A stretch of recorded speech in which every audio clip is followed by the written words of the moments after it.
관계가 어떻게 되냐면 여기가 A야 이만큼이, 그 다음에 여기가 B야. 두 개 합집합했을 때 A가 나오면 이런 관계가 성립해야겠죠, 그쵸? 그래서 여기가 A가 있고 B가 있으면 이런 관계가 성립해야 된다. 그러면 B라는 것이 X라는 근이, 여기 X라는 원소를 갖는 거니까 첫 번째 X라는 근이 뭐가 됐으면 돼? 마이너스 1이 있으면 돼요.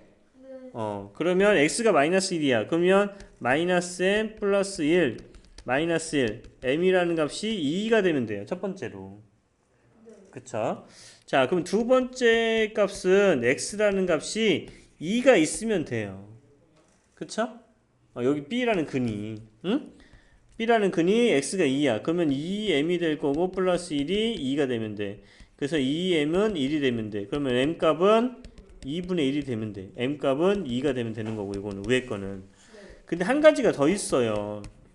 우리가 2차 방정식에서 1차 지금 이와 같은 방정식 꼴에서 우리가 ax 플러스 b는 ax 값이 b 값이다. 그럼 첫 번째 어떻게 풀었냐면 a 값이 0이 아닐 때 그럼 x는 a분의 b라고 푸는 겁니다.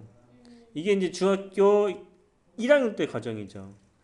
자, 근데 고등학교 5에서 와서는 A 값이 0일 때도 있고 B 값이 0일 때도 있어요. 그러면 0 곱하기 X는 0이라고 쓸 수가 있는 겁니다. 그러면 X 값에다 어떤 값을 넣더라도 이쪽은 0, 이쪽도 0이에요. 이런 경우를 우리가 해가 무수히 많다. 왜? X에다 1 집어넣어봐. 성립하죠, 등호. 2 집어넣어봐. 성립하죠. 3 집어넣어도 성립하죠. 그래서 해가 무수히 많은 경우예요. 이 경우가. 그리고 세 번째 경우가 어떤 경우냐면 A는 0인데 B는 0이 아닌 경우가 있어요.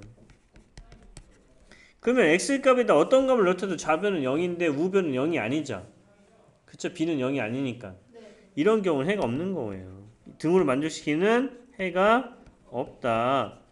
그러면 우리가 여기에서 X라는 해가 없을 때도 있을 거 아니겠습니까? 그쵸?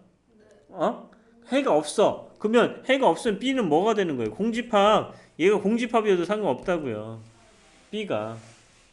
아시겠죠? 그럼 해가 없는 경우 어떻게 한다고?